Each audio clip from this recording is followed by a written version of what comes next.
happened to be the head of corporate security for Lucasfilm, and those relationships resonated with me, and I knew that okay, I couldn't transition without help. So I imagine there's other people out there that are similar to me and they need help too.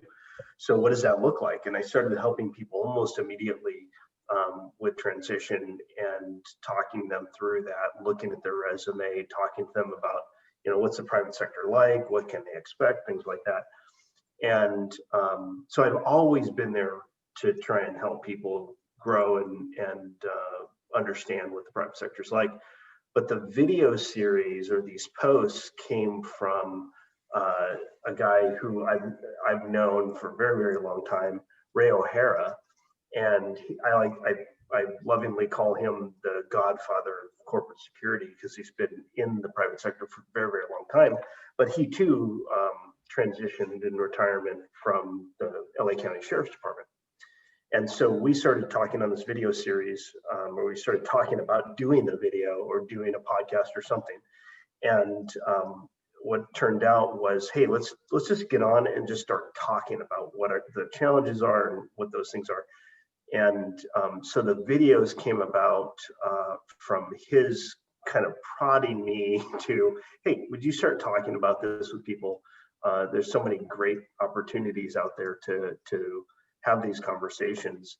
And it just kind of evolved, and it evolved even away from just he and I talking. We've done several, and we're going to do another one today in our conversations, but it just evolved into now I'm having conversations with other people, whether they be veterans or law enforcement, in their transition stories and what they would recommend to other people and that kind of stuff. And it just kind of is naturally evolving into being a much more adaptive thing. But I've always wanted to talk with people about this, and something that I've been kind of passionate about because I've seen some crazy transitions. People like come out of, senior GS-15 or SESs and SES positions, and they transition into something that's not worth their time.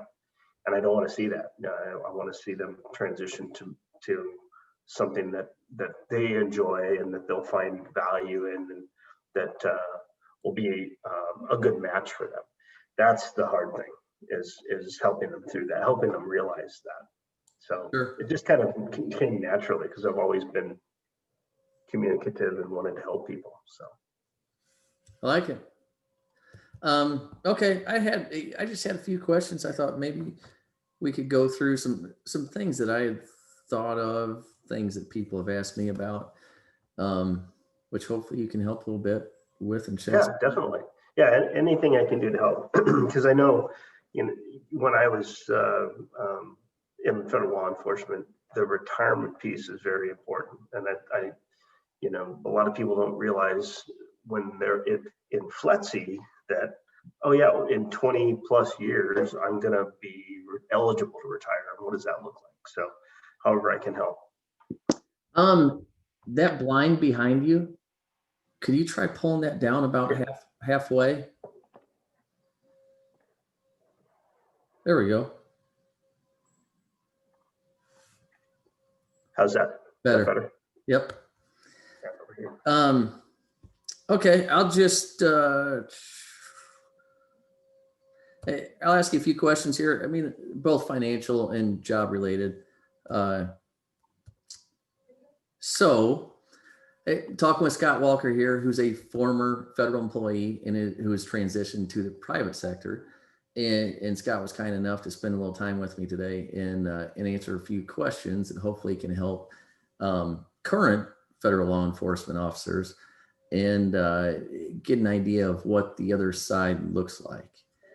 So Scott, thanks for joining me. Good to be here. And just ask you a few questions. So one of the biggest questions that comes up when I'm talking with federal law enforcement officers, whether it's with DHS, FBI, DEA, whoever they're with, is what kind of skills are in high demand right now? Are there any things that they can do to, I guess, make their resume look better to have more demand in the private sector? Definitely. The skills that I find are in most high demand, not necessarily skills, but industries. And we see a tremendous growth in financial services industry. One of the industries that is probably going to fare the best out of the pandemic is financial services. And within financial services is anything fraud related. So if you think about all the banks, and there's a huge list of them, you can find them on the SBA website, ton of banks that, or financial institutions that are involved in giving out the PPP loans. And so this government relief that's happening, and another wave is expected to occur as you probably as of this recording. POTUS has been pushing back on the latest pandemic relief, but it'll happen. If it doesn't happen this year, it'll happen in the new year, early on. So we've had several tranches or we will have several tranches of this loan going out. And the most recent statistic that I've seen is that 10 to 12% is fraud related. I think that's an underestimate. I think there's going to be probably up to as much as 25% that's fraud related. And because of that, the financial services industry is going to see the need to have many more people focusing on fraud. And so the one good thing about folks coming out of federal law enforcement is the majority of federal law enforcement officers that are transitioning to the private sector, I would say, are in the 1811 job category, and as well as maybe even the intelligence services. Both of those are good to transition and have the right skills to transition to a financial services company. So those skills are that investigative work, working with U.S. attorneys, working with other federal law enforcement, developing information that may be of a classified nature to be applied in a investigative capacity. So I think that's really good. I know a lot of people transition from big three-letter agencies like the FBI and DEA into corporate security. I'm looking at the future of corporate security as it relates to commercial real estate, and I don't know that that's going to see much of a boom in the future with the way the pandemic's been affecting corporate campuses right now. I think that we're probably going to see that kind of flatten rather than be in an upward trajectory as far as hiring positions, those kinds of things. So if I was giving advice to somebody coming out of federal law enforcement, I would focus on the investigative skills first, rather than and investigative opportunities rather than anything else, whether it be corporate security. And when I say corporate security, what I'm specifically talking about is physical security, whether that be on the actual installation and implementation side of physical security, cameras, gates, badge readers, doors, that kind of stuff, as well as corporate security programs such as executive protection or workplace violence, things like that, that go into protecting corporations. So those are the skills I think federal law enforcement has and should be applying across the board into the private sector. Okay. So one other question related to that is, my experience has been that in the bigger cities, there's a lot more demand for retired or not necessarily retired. I mean, somebody like you, that you actually didn't retire with federal government, you left early. Yep. So either one, people with federal law enforcement experience, it seems that there's a lot more demand in bigger cities. So can you shed a little light on that? Like bigger cities, are there regional areas where there's more demand? Is there any demand in smaller rural areas or no? Yeah, it's a great question.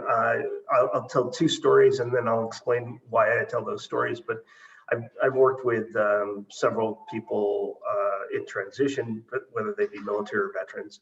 And I've had conversations like that. When I first landed in tech, working for a global technology company, I got a call from a friend who is retiring from federal law enforcement. And he said, "Hey, I'm retiring into the Southeast in Florida. Are there any tech security jobs that I should be looking for? Are you guys hiring for tech security in Florida?" And I was like, "No, I mean, there are some tech jobs there, but they're not going to be in a big corporate campus type environment, security or investigative related more than likely. There in Florida, there's great hospitality and tourism and amusement park type security roles and investigative roles. But there aren't a ton of corporate security roles in technology companies because they're not based in Florida. Now, with the pandemic has changed that, but I'll relate another story.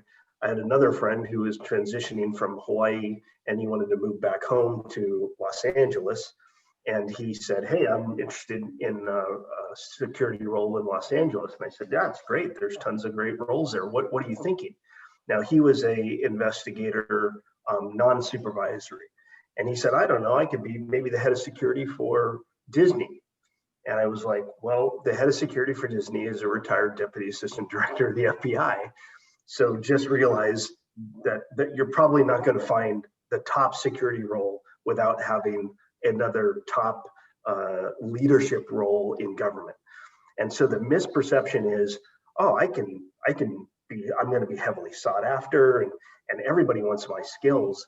And while that might be true, it is you have to level set and set expectation that if you're coming from a non-supervisory position into a supervisory role, it's probably not going to be the top role. You've got to work your way up maybe and understand that those roles in leadership, they're looking for other people who have leadership experience. So that's kind of thing one. Thing two is the regionality of industry. And we look across our great United States, and the reason why we're an economic powerhouse is because of the different regions in the United States. So you go from places like Houston in Texas that are great for oil and natural gas, shipping, transportation, things like that. You've got places like New York City, which is known for Wall Street and the financial sector, places like Los Angeles, which is known for entertainment, some aerospace, although that's dwindling. If Elon Musk moves SpaceX out of California to Texas, that would change things, as well as Seattle, which is known for tech and aerospace. So the way the United States has grown as a country over 100 plus 150 years has influenced where the jobs are. So usually what I ask is, when I'm working with somebody in transition, is where do you want to go? Where do you want to retire to? Where do you want to live? Where can you put up with living? I've had people say, "Oh, I want to work in tech because that's where they make the most money. They've got free food and all these buses and things." And I'm like, "That's true. Yeah, that's all great. But are you ready to move to Seattle? Are you ready to move to the San Francisco Bay Area?" And most people are horrified when I say that because they want to move to where it's affordable, right? The Bay Area is not, it's getting better, but it is not affordable for most people. And so that has to play into where you want to go and what you want to do. Now, again, the pandemic has changed a lot of that, but I don't know that companies are ready to hire somebody who's coming out of the FBI, Secret Service, DEA, whatever, into a role in a top leadership role or even a managerial role with a security in a security role in a, let's say, technology company, and let you live in Boise, Idaho. I don't know that we're there yet as a country, right? We're going in that direction, but a lot of these folks have no brand recognition when they're coming out of federal law enforcement. And when I say brand recognition, you acknowledge that, oh yeah, the FBI's got great brand recognition. I'm coming out of the FBI. Sure it does. But that person doesn't have brand recognition yet, unless you've laid the groundwork for years and worked with the certifying bodies that have different various certifications, or the associations. Unless you put your time in there and you spent time on a board of a nonprofit or something to get kind of your brand out there, and you're working with different organizations to do that, you're just not going to have the brand recognition. And so that's the challenge.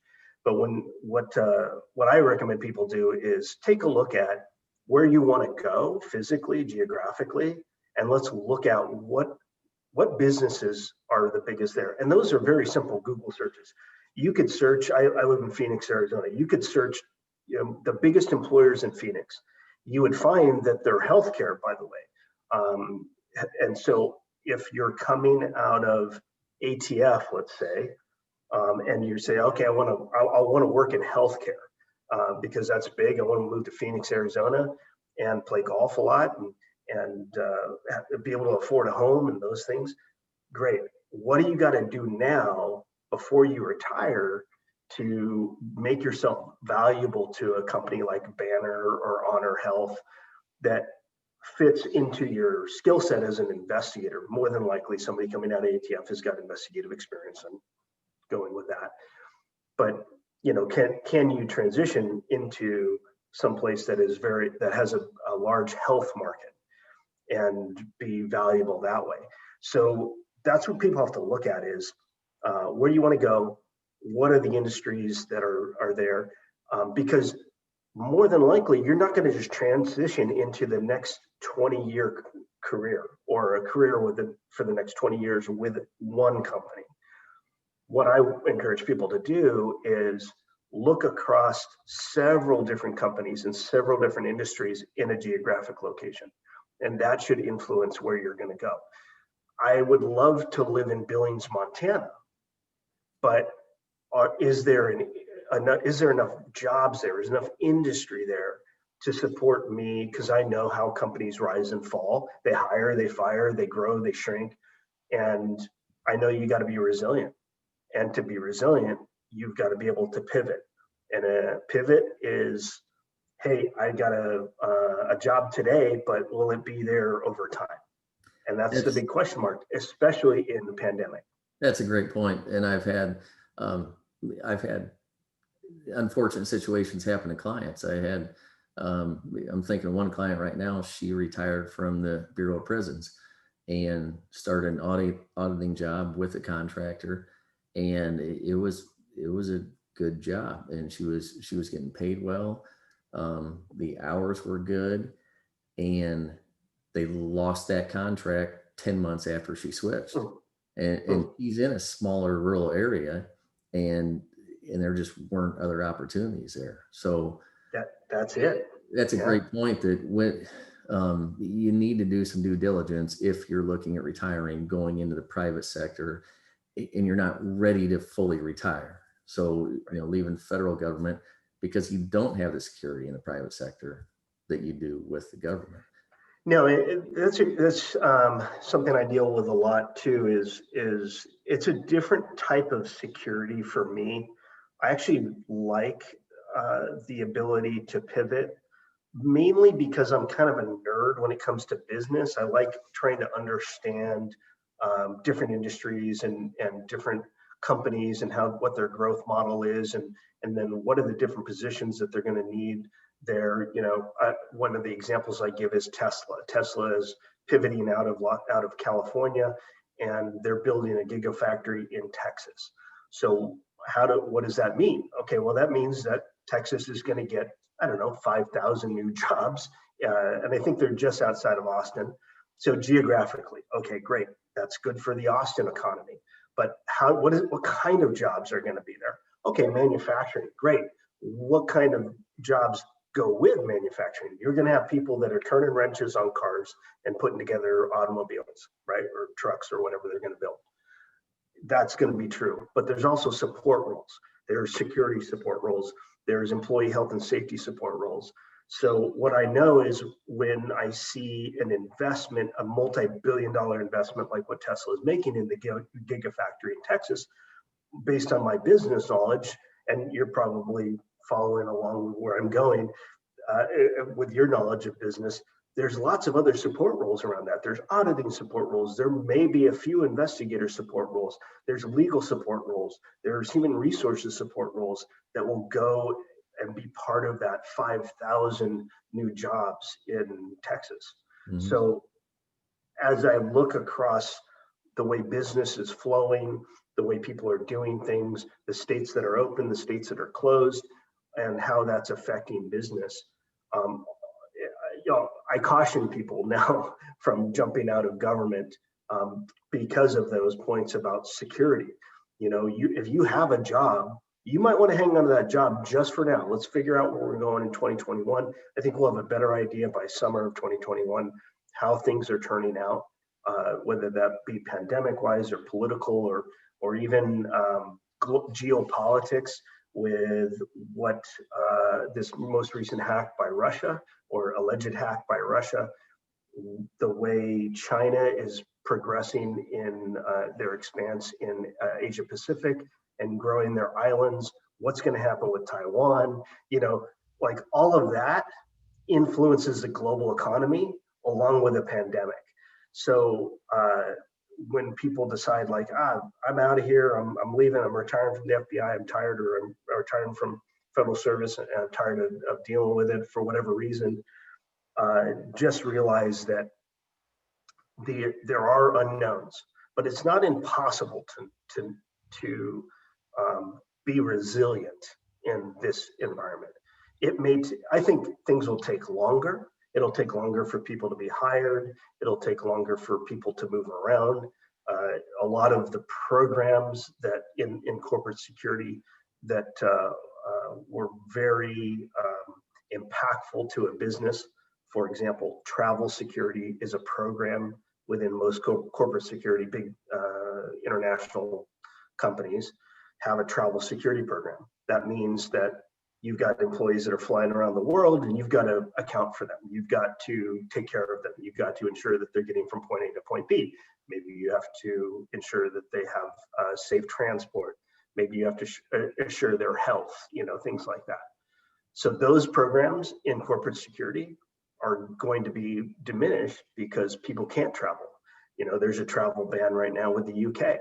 So corporations are not worried about tracking employees that are coming and going to the UK because you can't, right? So just realize that the global pandemic, global politics are going to affect what the jobs look like on the outside or in the private sector. And so that's just kind of, how I perceive it, how I look at that. Definitely a valid point that there's a lot of unknowns right now in all industries with the pandemic, which brings up another point that I can't. It seems like everybody that I've talked to here in the past, say, 6 months in law enforcement has at least mentioned to me how poor morale is within law enforcement in general. And they've, where I used to talk to a lot of people that really, really enjoy their jobs and love them.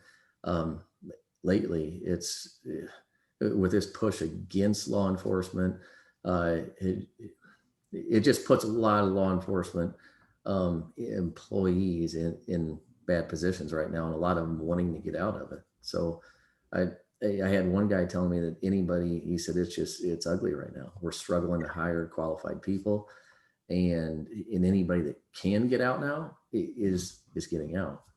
Now, with that being said, and I get it, it's not something I'd want to do right now with the environment that we have. But still, as you're saying, you still need to do your due diligence. If you can't afford to retire and live on your FERS annuity, your supplement, Social Security, TSP, you need to look at what your options are outside of federal employment. And I would urge you to look into that before retiring. Don't make a brash decision. Take your time. You still have time. Use your annual leave up if you need to get a break. Maybe a little sick time. Mental health days are important. Sure, absolutely. One point that you had brought up to me previously, which I just want to touch on for a minute, is compensation structure. And most of the people that I talk to, they're looking at retiring and then moving into private sector.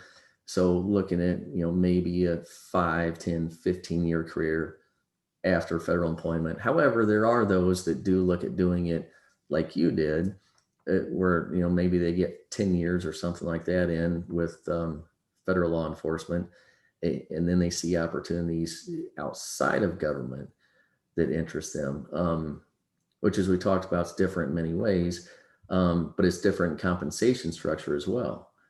That's right.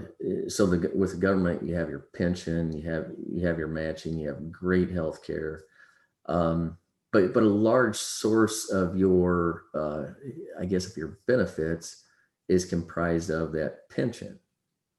And then, your supplement that you get as well. However, it's a little different in the private sector. So That's right.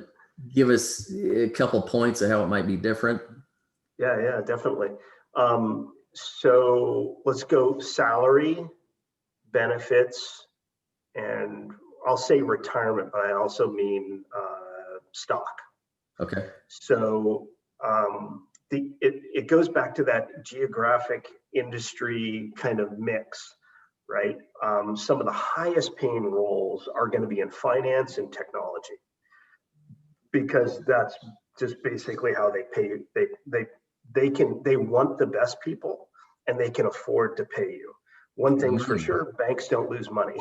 Okay. Sure. So finance is always going to do fine. Technology is pretty bulletproof as far as very successfully. Look at the top 10 most successful companies in the world. By the way, I think all but 2 are American companies. The other 2, Alibaba and another Chinese company. So in the top 10, now out of those remaining 8 that are American companies, by the way, those remaining 8, I think the majority of them are technology companies, all but a couple. So tech is always going to do well. And again, they can attract the biggest talent. Now they're the biggest companies.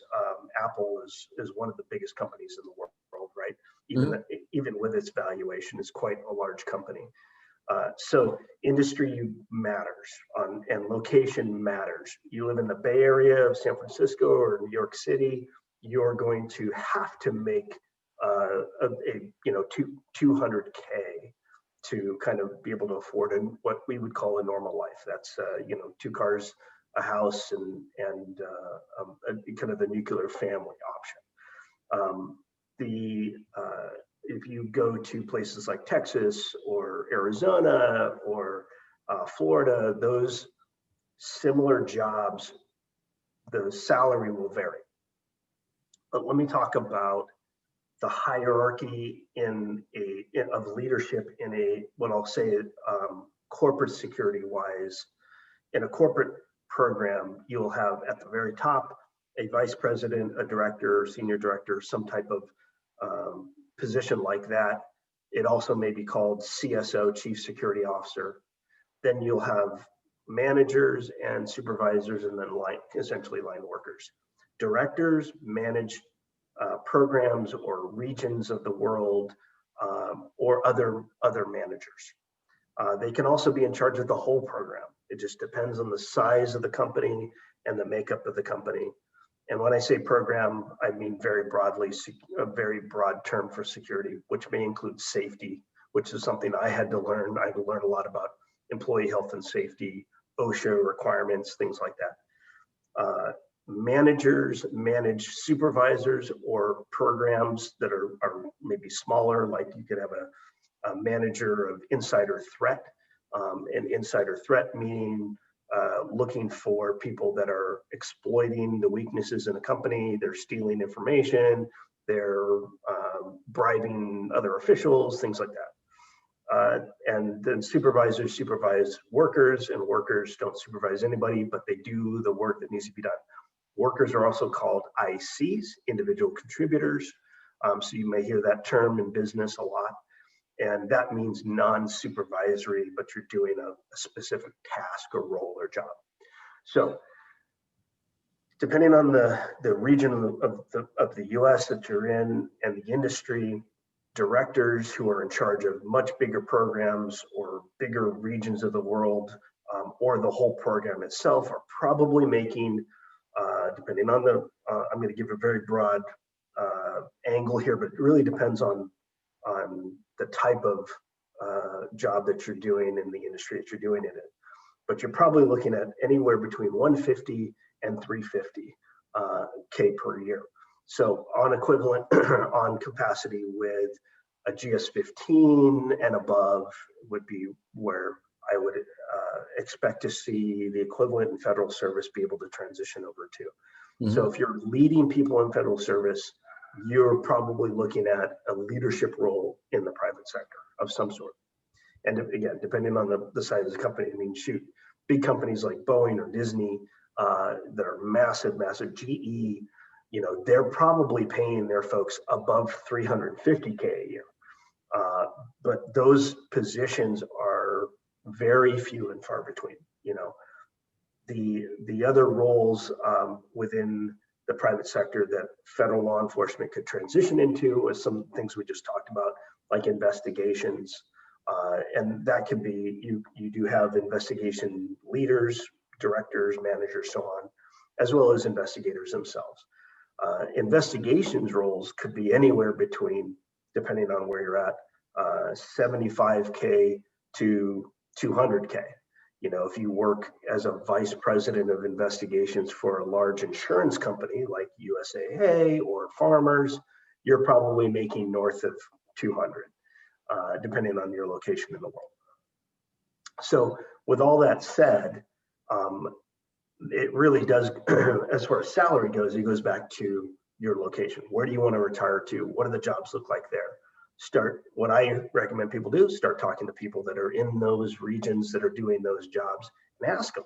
You know, here in Phoenix, somebody in a financial or a fraud investigator type role should be making north of 85 to 120 is where it's bracketed, depending on what industry you're in. Okay. And we've got tech and all kinds of stuff. Go ahead. No, agreeing with you. I'm with you.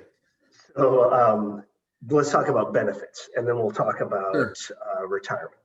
So benefits also depend on what industry, where you go, what you do. Generally, what I have found working for 2 tech companies, the benefits were better than what I got in federal service, better than what I got in the military, and may include things that we're not used to as federal employees. I'll just say that. You can negotiate to some extent with the employer on what benefits you're going to receive. And what I encourage people to do is don't narrow your focus to benefits to mean medical, dental, and vision. Include things like dry cleaning and certain home services, like, hey, I'm going to be a vice president for your bank, working in your corporate security division, and I'm going to be working a lot. I'm traveling a lot. Can you provide me some home cleaning, something to take care of my car? You know, can I get car washes and oil changes at some discounted rate, or can you support me there? There may be ways that companies can incentivize bringing you over, and that might be something that you can receive as well, that I've heard. I've never received those services as a stated benefit, but I have received services like when I worked for Facebook, they drove me to and from home on a bus. That was a benefit. You know, that at the pre-pandemic, they had some of the most transportation buses in the Bay Area because they drove people all over the place. So those are all benefits that people should consider, as well as like free food and we had free beer and alcohol at Facebook. So those are benefits.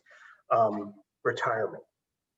So when I transitioned, I'll tell you my quick story. When I transitioned to the private sector, my recruiter from NVIDIA called me and said, hey, this is where your salary is going to be. And I was like, that's amazing. I'm GS13 step 4 now. You put 25% on top of that. It was way better than I would ever see in federal service. But then he said, here's your benefits. And by the way, here are the RSUs that we're going to give you. This is a set amount. I can't give you any more. That's what they're at. That's what we're giving. And I was like, great, what's an RSU? I had no idea.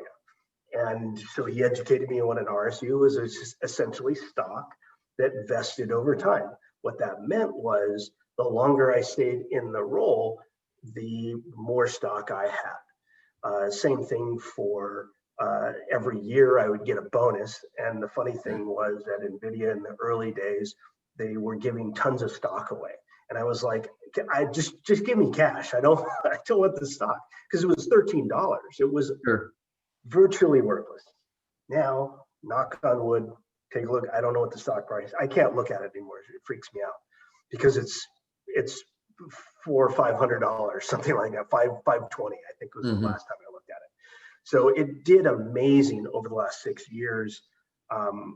I'd like to think that I helped a little bit with that somehow, somewhere. But joking aside, that's impactful, right? It's the thing that allowed me to move from California to Arizona, and allowed me to afford things. So think about stock when you're transitioning. Have that conversation with your recruiter or with the HR people that you're working with, because it can be impactful to you. If it's stock is a big thing in tech companies. It's not a lot of not every industry gives stock. It's a big deal for tech companies. Like when I landed at Facebook, we were tranching out vesting of stock every 3 months, because Facebook is a revolving door. So they're like, okay, we want you to see value quickly at Facebook because you might be gone in 6 months. So I went through several vestings of stock in my short time there. So that is something that I want people to work with folks like yourself and educate themselves on in the private sector, because that could influence where you go. Do you want to aim for a tech company like Google or Apple or Facebook because of the opportunity there is very good, that over time you could do very well with stock? And the old joke from the first employees at Google, the janitor is now a multimillionaire. And that's, we joke about that, but that's a reality in Silicon Valley, is that you could, if you invest well and you work smart, you could easily come out of a company much better than when you went into it. That was my experience, but I want people to know that that's not every experience, and that they should be educating themselves on what the stock market is, where to divest, work with a financial planner, work with a financial advisor, who are all licensed, by the way, and be smart about what that looks like.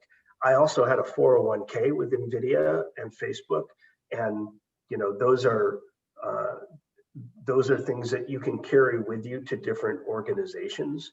So just know that when you land, you're not just looking at like, well, what's my TSP look like? You're going to have an opportunity to not only invest in the company and buy stock at a reduced rate, do that, but also to divest your retirement. So if you pick up a 401k or a 403b with one company, just know that all you got to do is roll that into, if you end up going to another company, it's not a big deal.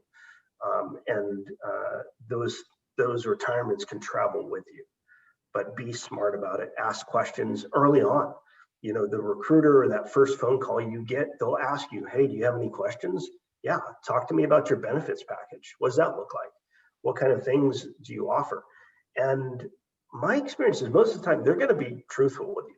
They'll tell you everything that you could ever want, and things that you were like, I'll never use that. I don't need healthcare. I've got my retired military healthcare or whatever. So that's been my advice for people over time, is just to educate yourself. There's only one way to do it, is to talk with people and talk to your peers that are already in the private sector.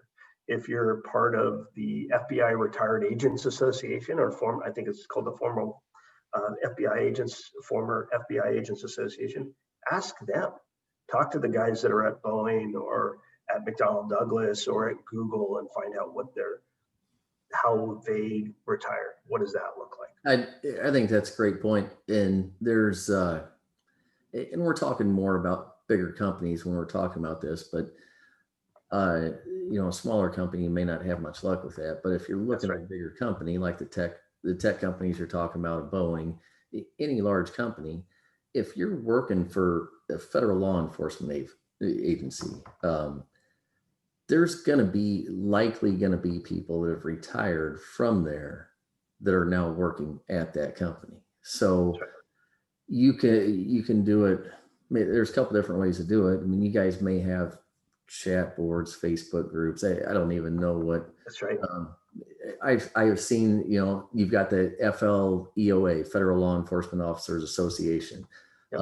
You can maybe contact somebody there and say, hey, if it's Boeing, like I'm in Illinois and we've got Boeing in St. Louis. Yep. Hey, do you know anybody that has retired in the past 10 years and is working at Boeing? Or they have a chat board or something. And there's if you need to, there's ways you can do it anonymously. I don't know that you would need to do that, but you can do something like that. Or how you and I connected on LinkedIn. That's it. You can do searches on LinkedIn, security at Boeing, and see what you find there. If you find, say that you have 20 people pop up, look at their background. Maybe they work for the FBI or ATF. If you find a connection there, reach out to them.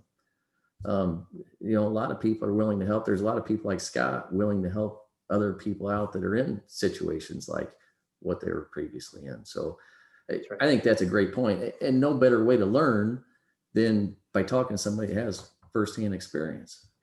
And I like the commonality to, hey, we were in the same agency or we come from the same background. We were both in the military before going to federal, whatever.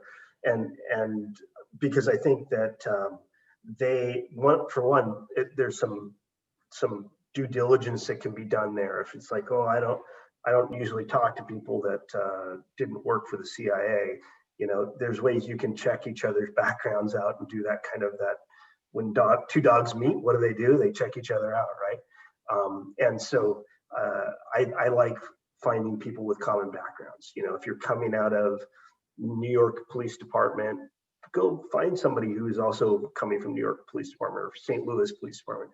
If they've got a similar background to you, they're probably more likely to talk with you. And because I've had people tell me, I hit like 10 people up on LinkedIn and nobody's gotten back to me. Don't be discouraged by that. The people are busy, and they're maybe not as attentive as they should be. But don't let that be a discouragement. Keep talking with people, because this is the only way. I mean, the only way we're going to do anything positive for the world is through our networks and through the tribe. That is the essence of who we are, even as federal employees. We should be helping each other. And that's been my goal. I kind of tongue in cheek say, I want to put a cop in every company and a veteran in every business. But I do mean that. I really think to make businesses more resilient, especially in a pandemic world, especially in the kind of international crisis that we're involved in, what we need to do is get folks who have bravery and courage under fire and can be calm in the face of chaos, get them into those businesses. They can help. It may not be intuitive what they're going to do, but when they get there, there will be, the business will be more resilient if you listen to them. So that's kind of been my approach. And I hope that folks that you're talking with and that you're working with will see that as well. And if they want to reach out to me, happy to talk with them. But reach out to your community, figure out what your community is, who's your tribe, and use them, because they do want to talk with you. They want to help you because they want more folks like them, I guarantee you, in whatever organization they're in. Sure. So. And for anybody wanting more information, Scott and I connected on LinkedIn. I saw some interviews that he's done. He's done a bunch of interviews with former, I guess, government, not necessarily federal, but it's not just exclusive federal. Yeah. So some military, some local. Sure. So a lot of law enforcement people have transitioned to the private sector, and they cover all kinds of different topics. So if you're looking for more resources, check out Scott there on LinkedIn. You can find a lot of videos there. Yeah. Okay. Anything else? Any parting words of wisdom, Scott? The what I tell everybody, I stole the line from FLEOA, but I'm a FLEOA member, so I think I can do that. But don't go it alone. You know, that's something that FLEOA is there for its members. And I'd like to think that the tribe or the community of former federal law enforcement or former government agents, as well as military, are there to help. They are resources for you. And so don't feel like you're ever out there kind of on your own. It may feel like that initially. And to your point about all the people I've been talking with and posting on LinkedIn, I have another great conversation with a buddy of mine who we did task force work together. And we talk about that emotional issue of like, you feel like, well, I'm out here in the wilderness all by myself. And you may feel like that, but that's not true. There's we just have to have a different perception about our assistance. You know, our assistance is not going to come from somebody who wears a patch or has a badge or, you know, comes from a certain agency. It's going to be from other professionals like ourselves with a similar background who are now working in the private sector that will support each other. So for what it's worth, that you just have a different tribe that you're working with. It's going to feel different. It's going to take some time to learn how to reach out to them and to connect with them, but sure, they're there. Yep. Good stuff. Okay. Thanks, Scott. I appreciate it. Thanks, buddy. Yep. Good talking with you. So what, I'll send you the recording. Okay. Now, so you can welcome, do whatever you want with it. Thank you. Same with you too, Brad. Please, you know, let's get it out as far as we can, as widely as possible. I'll probably make some cuts and post some different videos. I'm going to, not sure exactly what I'm going to do there, but there's a government, fedsmith.com. Okay. So I write a lot of blog posts and I send them to them, and I may ask them if they have any interest in posting, you know, parts of our video on the website as well, or maybe write a short article with some excerpts from it.